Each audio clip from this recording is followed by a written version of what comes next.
Hey everyone, it's Richard Metal Fan here, bringing you guys an old school album review. And today we're going to be looking into this album's 10th anniversary, and it's from one of my favorite bands. And as you can see below the title, today we're going to be talking about The Root of All Evil by Arch Enemy. This was the band's, I believe, 8th album, released on May 30th, 2011 through Century Media Records.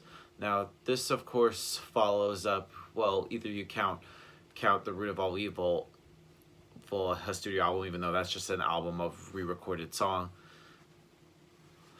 but a lot of people would consider this to be like their 9th album, but which for the sake of being technically, this will be their 8th album, so let's just leave it at that.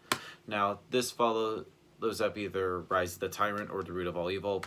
Well, and with this album, I remember seeing like a lot of the reviews for it come out. A lot of people kind of shit on it, which I don't even understand why. I just think it's a really good album. I just think, like the previous album, Rise of the Tyrant, was kind of weird on the production side, but I think the production's a bit better. Let's just talk about the vocals, and vocals from Angela Gasso, and this is actually the last album with her on vocals, because after this, a couple years after that, she would step down and just be like their manager, and then they would of course get Elisa like was. But I think Angela does a really great job on this album. It's definitely her voice, and that was pretty much for what I've heard of her first when I first discovered Arch Enemy back in like 2000, I believe 7, I think. The guitar work from the Amott brothers is great.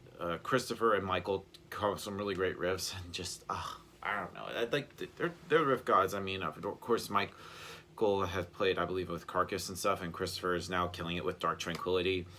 Both Amott brothers are really great. The bass playing is pretty audible. Charlie D'Angelo's bass is definitely heard well in the mix.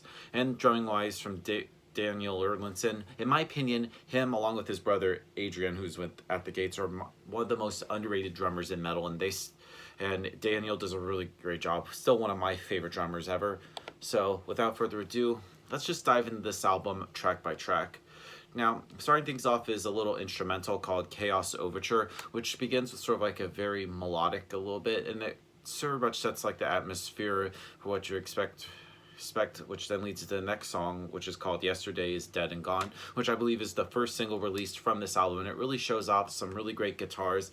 I love especially like around 30 seconds in, a great solo. Oh, and especially at around 3 minutes in, and then Angela just seems to get more demonic on here, and it just sounds a lot more deeper. And I feel like that's just Angela just really let it all out. Moving on to Bloodstained Cross. Now, this has like some of the best examples of melodic virtuosity that Arch Enemy can do so well. It starts off just all hyperforce and some screaming guitars and just thrashing drums, and then it slows down to the chorus with some really great vocals and some guitar and drums filling sort of like the background. It's nothing too flashy, and the guitar solo at the end is one of the best yet, and it will stick into your head. And then we move on to Under Black Flags We March, which is irresistibly melodious and incredibly accessible even to sort of like newer metal fan. And then Chaos Legions might not be as heavy as like sort of seasoned death metal fans might be wanting from Arch Enemy, but it's just undeniably good songs and good music. Then we go on to No Gods, No Masters. Now, musically, this kind of like sounds something like Stradivarius, but with death metal vocals. It has that kind of like same kind of like hooky style with sort of like stadium rock leads playing off like the vocals, and Angela's like screeching and grunting works well, and it might be, in my opinion, the highlight of the album. And then we move on to City of the Dead. Now, this is kind of where it kind of hits a wall a little bit. It sort of like has an unwelcome return, sort of like generic Arch Enemy from like old stuff. But it's not to say that this song doesn't have like its great motives of inspired like the Amott Bros guitar wizardry. But I just think there's just too much cookie cutter chug between like the epic solos, which I don't know. That's one song I would skip. Then we move on to Through the Eyes of a Raven, which has some crushing riff, just some short drums, which only just be taken over before just replaced with some expert guitar work, combined with sort of like serious, raw, and affecting vocals. And this track just remains savage and fierce for the remainder of it.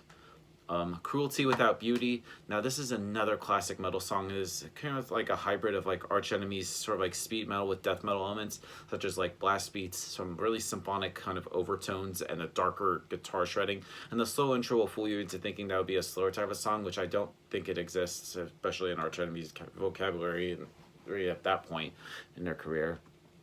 Then we move on to We Are a Godless Entity, which is just a little short interlude. It starts off clean and soft, then some distorted dual guitars from the Amott brothers come in, and it just leads right into the next song, Cult of Khaos, which in my opinion is one of the best songs on the whole album. Right from the bat shredding your ears off, and it just slows down to some pounding, ear-crunching verse with brutally low vocals, which I think are even low for Angela, like I've already mentioned. And the drums are really great on here. It just keeps the whole track going.